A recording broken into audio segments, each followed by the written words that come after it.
Good morning, students. So here we are again with online classes today. In the previous two chapters, you have learned about the operating system and MS Excel. In operating system, you studied about how a computer works, what are the parts which helps to do the perform the programs or applications, and how the operating systems work according to this. In Excel, you have learned how you can do the electronical calculations, how formulas are used, how rows and columns are used to create a table, how the charts are created with the help of the table or the data series. All these things, what type of charts are there, all these things you have learned.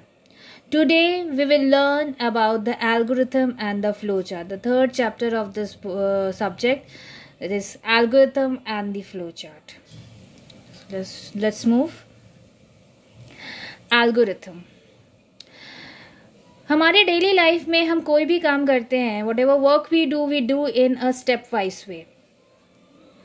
And for that first of all we make a list of that what we will do. According to that we do the work. हम कोई भी काम करने से पहले उसका एक list तैयार कर लेते हैं कि हम क्या क्या करना है. जैसे हम जब भी सुबह उठते हैं तो सुबह उठने के बाद हम क्या क्या करते हैं उसका एक प्रॉपर डेटा हमारे पास रहता है कि पहले हम उठेंगे, ब्रश करेंगे, फिर फ्रेश होंगे, स्कूल के लिए तैयार होंगे. तो ये प्रॉपर होता है जब हम स्कूल के लिए तैयार होते हैं. और नॉर्मल डेज में जैसे संडेज में हम सुबह उठेंगे, थोड़ा लेट उठते हैं, फिर ब्रश करते हैं तो थोड़ा रिलैक्स करते हैं, उसके बाद हम अपना ब्रेकफास्ट लेते हैं, फिर थोड़ा स्टडी करते हैं. तो ये होता है. तो हर काम हम एक स्टेप वाइज वे में करते हैं. तो एल्गोरिथम वही है कि हम जो काम step wise in a proper form में करते हैं, इसी को एल्गोरिथम कहते हैं. तो डेफिनेशन क्या है इसका? An algorithm is a procedure or formula for solving a problem. Procedure process है एक, और एक फॉर्मूला है किसी भी प्रॉब्लम को सॉल्व करने के लिए, based on a sequence of specified action. जो स्पेसिफाइड है, पहले से डिफाइंड है जो एक्शन, मतलब यही काम ऐसे ऐसे ही करना है. वो स्टेप्स, वो एक्शन मतलब जो स्टेप्स हम काम करते हैं. An algorithm can be a simple process. एक सिंपल प्रोसेस है, हमेशा करते हैं तो वो एक सिंपल प्रोसेस है. Such as multiplying two number. जैसे एक दो नंबर को मल्टीप्लाई करना है. कैसे लेना है? पहले दो नंबर लेना है, फिर उसको मल्टीप्लाई करना है, फिर उसको प्रिंट कर देना है, तो हमें आंसर मिल जाएगा. तो ये सिंपल है. या फिर कॉम्प्लेक्स कैलकुलेशन ऑपरेशन भी हम कर सकते हैं. एक साथ कई नंबर लेके कैलकुलेशन कर सकते हैं, कई तरह के डेटा क्रिएट कर सकते हैं. Such as playing a compress video file. किसी वीडियो फाइल को प्ले करने के लिए हम कैसे काम करते हैं वो भी हम एक एल्गोरिथम के स्टेप्स पे डिस्क्राइब कर सकते हैं. कि पहले हम कंप्यूटर ओपन करेंगे, फिर वेट करेंगे कंप्यूटर ओपन होने का, डेस्कटॉप आएगा, फिर हम उस माई कंप्यूटर में जाएंगे, फिर उस फोल्डर में जाएंगे. तो इस तरह से तो स्मॉलेस्ट सिंपल प्रोसेस से लेके कॉम्प्लेक्स ऑपरेशंस तक हम इस काम में, इस एल्गोरिथम में कर सकते हैं. Algorithm can be written in ordinary language. जो लैंग्वेज हम यूजुअली यूज करते हैं बोलने के लिए, whatever we speaking normally, what we are speaking, in that way only we can write the algorithm steps. And that may be all a person need. जो एक user के लिए, पर्सन के लिए नीड होता है समझने के लिए, वो हम आसानी से समझ लेते हैं. तो एल्गोरिथम एक ऐसा प्रोसीड्यूर है, एक फॉर्मूला है जिसके द्वारा हम कोई भी प्रॉब्लम सॉल्व कर सकते हैं. Step by step problem solve होता है, चाहे वो सिंपल हो, चाहे वो कॉम्प्लेक्स हो. और ये ऑर्डिनरी वे में ही लिखा जाता है, जिससे एक पर्सन को आसानी से समझ में आ जाए. फॉर एग्जाम्पल हम देखते हैं गेटिंग रेडी फॉर स्कूल. जब हम स्कूल के लिए तैयार होते हैं तो हम क्या क्या करते हैं? Wake up in the morning. पहले हम सुबह उठते हैं, brush your teeth and take a bath. Brush करते हैं, फिर नहाते हैं. वेयर स्कूल यूनिफॉर्म पहनते हैं. कोम योर हेयर, बाल झाड़ते हैं अपना. पैक योर बैग, अपना बैग सरियाते हैं according to the time table. And have your breakfast. फिर ब्रेकफास्ट लेते हैं. उसके बाद ब्रेकफास्ट के बाद क्या क्या करते हैं वो स्टेप्स भी आप आराम से डिस्क्राइब कर सकते हैं. ये छोटा सा एक एग्जाम्पल है कि कैसे हम एक स्टेप बाय स्टेप एल्गोरिथम को लिखते हैं, डिस्क्राइब करते हैं, किस लैंग्वेज में. ये बहुत सिंपल लैंग्वेज है. आप देख सकते हैं कि सिंपली जैसा हम बोलते हैं वैसा ही हम लिखते भी हैं एल्गोरिथम में. अब देख लीजिए, इसी का एक फॉर्मेट है कि हम कैसे काम करते हैं। पहले इसको डिजाइन करते हैं कि पहले हम क्या क्या करेंगे, इसको डिजाइन कर लेते हैं, फिर एनालाइज करते हैं कि कौन सा स्टेप किसके पहले आएगा, कौन सा उसके बाद आएगा, ये एनालाइज करते हैं, फिर इसको इसी को इम्प्लीमेंट करते हैं, मतलब एक एक स्टेप फिर लिखना शुरू करते हैं कि ये लिखेंगे फिर ये लिखेंगे। एनालाइज करने के बाद हम लिखना शुरू करते हैं और फिर उसी जो इम्प्लीमेंट स्टेप है उसको एक्सपेरिमेंट करते हैं, मतलब करके देखते हैं कि वो स्टेप सही से जा रहा है कि नहीं। तो पहले हम डिजाइन करते हैं, फिर एनालाइज करते हैं, फिर इम्प्लीमेंट करते हैं, फिर एक्सपेरिमेंट करते हैं। तो इसी तरह से एक एल्गोरिथम तैयार होता है। ठीक है, अब डिजाइन देख सकते हैं, डिजाइन, एनालाइज, इम्प्लीमेंट, एक्सपेरिमेंट। ठीक है, इसी प्रोसेस से हम कोई भी एल्गोरिथम तैयार कर सकते हैं। यही इसका फॉर्मूला होता है किसी भी एल्गोरिथम को तैयार करने के लिए, क्योंकि जब भी हम कोई काम करते हैं तो पहले उसको एक डिजाइन तैयार कर लेते हैं, फिर उसको एनालाइज करते हैं, फिर उसको इम्प्लीमेंट करते हैं और फिर उस पर एक्सपेरिमेंट करते हैं। ठीक है, next move to the characteristics of a good algorithm. एक अच्छे एल्गोरिथम को प्रेजेंट करने के लिए क्या क्या जरूरी होता है, कौन कौन से स्टेप्स जरूरी होते हैं। Precision, the step should be precisely stated, that is to the point. जो भी स्टेप लिखेंगे वो टू द पॉइंट होगा। जैसे मैंने अभी आपको एग्जांपल दिखाया है, एकदम टू द पॉइंट है कि हम क्या क्या करते हैं। एक सुबह उठने के बाद हम स्कूल जाने से पहले क्या क्या करते हैं, एकदम टू द पॉइंट वो स्टेप्स लिखा हुआ है कि यही काम हम करते हैं। तो हमेशा जो भी स्टेप हम लिखेंगे वो एकदम टू द पॉइंट होना चाहिए। नेक्स्ट है यूनिकनेस, हर एक स्टेप अलग होना चाहिए एक दूसरे से, कोई भी स्टेप रिपीट नहीं होना चाहिए। आपने अभी एग्जाम्पल देखा है कि कोई भी स्टेप रिपीट नहीं हुआ है, सभी स्टेप अपने एक दूसरे से यूनिक है, अलग है। Result of each step is uniquely defined and only depends on the input and the result of the preceding steps. कोई भी स्टेप रिपीट नहीं होना चाहिए। फाइनाइटनेस, ये एक फाइनाइट लूप है, इनफाइनाइट लूप नहीं है कि लूप चलते ही जा रहा है, नहीं, इसको कहीं ना कहीं स्टॉप होता ही है। कोई भी काम खत्म हो जाएगा तो ये वहीं पे स्टॉप हो जाएगा। जैसे आप जैसे ही स्कूल पहुंच गए तो आपका वो काम खत्म हो गया, अब आपका दूसरा काम होगा वो स्कूल के अंदर आप क्या कर रहे हैं। स्कूल आने से पहले आपने क्या क्या किया, ये पूरा स्टेप है, ये फाइनाइट स्टेप है। यहां तक आपने क्या क्या किया वो स्टेप पूरा कंप्लीट हो जाएगा। स्कूल में क्या कर रहे हैं वो अलग से स्टेप होगा, वो उसमें इंक्लूडेड नहीं होगा, इसलिए ये एक फाइनाइट है, इसका कोई एक लूप नहीं होता, ये एक फाइनाइट लूप होता है जो इसका एक एंड होता है। The algorithm must stop after a finite number of instruction or steps. It should not be stuck in a loop so that it gives the desired output in the specified time. एक desired output आना चाहिए एक specified time में, कि ये नहीं है कि चलते ही जा रहा है। इसका एक एंड पॉइंट होता है कि इसके बाद ये खत्म हो जाएगा, फिर हम दूसरा प्रॉब्लम सॉल्व कर सकेंगे।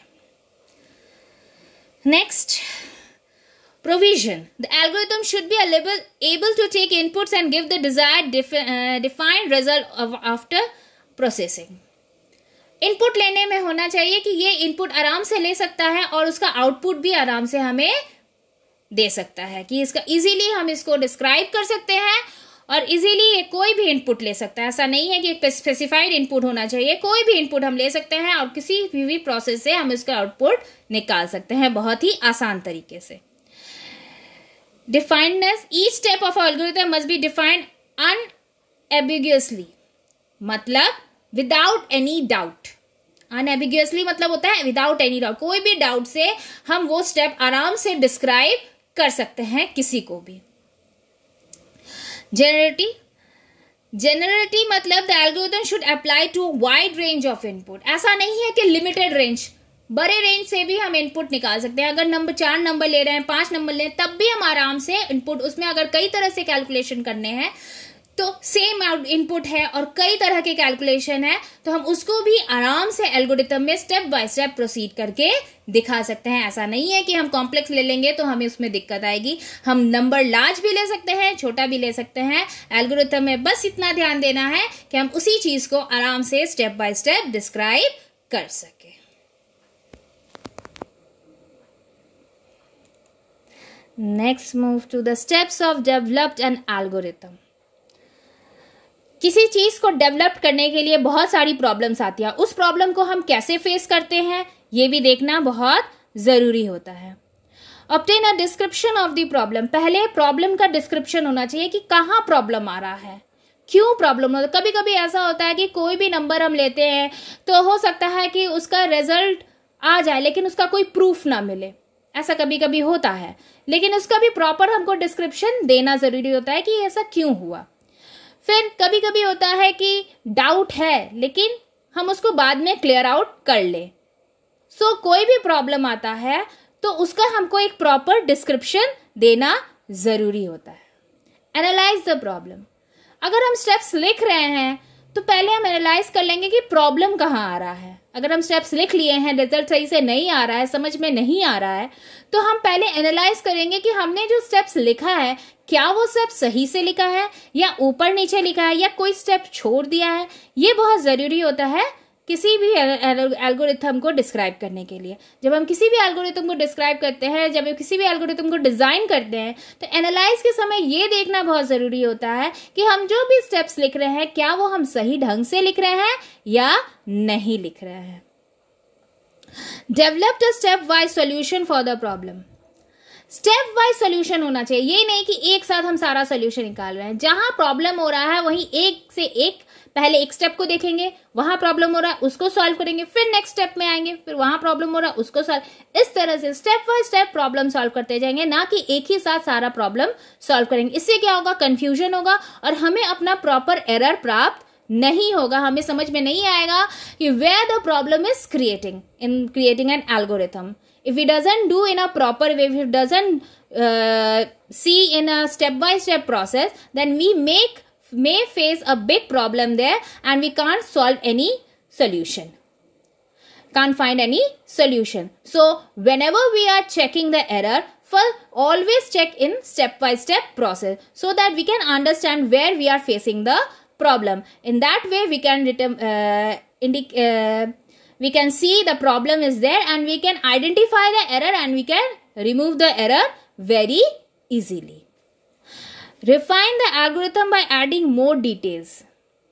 मोर डिटेल्स, अगर प्रॉब्लम एक से सॉल्व नहीं हो रहा है तो हम स्टेप्स को बढ़ा के भी लिख सकते हैं। अगर मान लो कोई भी हम सोल्यूशन कर रहे हैं, कोई भी कैलकुलेशन कर रहे हैं, एडिंग कर रहे हैं, सब्ट्रैक्ट कर रहे हैं और उसमें 3-4 नंबर के साथ कर रहे हैं, तो हम स्टेप्स बढ़ा के भी लिख सकते हैं कि अलग अलग ऐड करेंगे, एक साथ ऐड नहीं करेंगे, एक साथ मल्टीप्लाई नहीं करेंगे, या दो ही नंबर ले रहे हैं और उसी को भी ऐड करना है, मल्टीप्लाई भी करना है, डिवाइड भी करना है, तो हम उसको अलग अलग स्टेप्स में डिस्क्राइब करके भी कर सकते हैं, ना कि एक ही में सारा डाल के।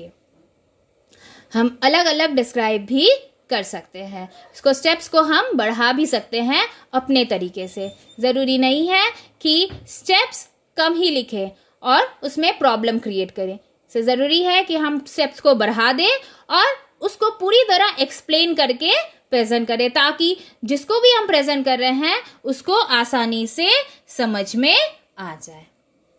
ठीक है। रिव्यू द एल्गोरिथम, किसी भी एल्गोरिथम को प्रेजेंट करने से पहले हम प्रॉपर उसका चेक करना जरूरी है। जैसे हम कोई भी काम करते हैं तो काम करने से पहले हम अगर काम हमारा कंप्लीट हो जाता है, जैसे आपको कोई होमवर्क मिला है या आप मैथ्स का कोई प्रॉब्लम सॉल्व कर रहे हैं, तो पहले आप उसको सॉल्व करते हैं। जैसे टीचर ने कहा कि आप इस प्रॉब्लम को सॉल्व करो स्टेप बाय स्टेप, आपने सॉल्व किया तो आप तुरंत लेके नहीं जाते हैं, पहले आप खुद एनालाइज कर लेते हैं कि आपने स्टेप सही लिखा है कि नहीं, आपने कहीं गलती तो नहीं कर दी। अगर आपका गलती नहीं है तो आप तब जाते हैं अपने टीचर्स के पास। तो ये क्या होता है, आपने अपने प्रॉब्लम को पहले अच्छे से देख लिया कि आपने अच्छे से सॉल्व किया है कि नहीं, या अगर कोई इंस्ट्रक्शंस लिखने दिया गया है आपको कि ये स्टेप बाय स्टेप इसको लिख के दिखाओ, तो आप लिखते हैं और फिर उसको देखते हैं कि आप उसने स्टेप्स जो भी मैम ने इंस्ट्रक्शन दिया है क्या आप उसको सही सही लिखे हैं कि नहीं।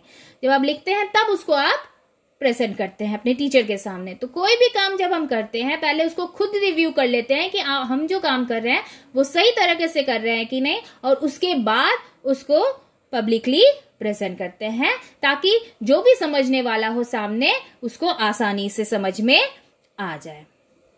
तो ये होता है steps to develop an algorithm. पहला है obtain a description of the, पहले डिस्क्राइब करो प्रॉब्लम्स को कि कहाँ प्रॉब्लम आ रहा है, कैसे प्रॉब्लम को सॉल्व करना है। एनालाइज करो कि सब कहीं हम कहाँ गलती कर रहे हैं, स्टेप बाय स्टेप उसको एनालाइज करो। Steps why solution, step by step solution को सॉल्व करो, ये ना कि एक साथ प्रॉब्लम सॉल्व कर रहे हैं।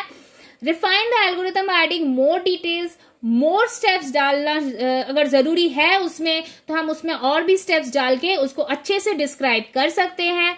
और रिव्यू द एल्गोरिथम, ऐसी भी एल्गोरिथम को प्रेजेंट करने से पहले उसको पहले हम चेक कर लें कि हमने सारा स्टेप सही से लिखा है कि नहीं, and then we can show that in front of the person. तो ये है आपका एल्गोरिथम। इसके बाद हम एल्गोरिथम के कुछ स्टेप्स आपको सिखाएंगे कि कैसे एक एल्गोरिथम लिखा जाता है। ये जस्ट एज ए इंट्रोडक्शन है आपका।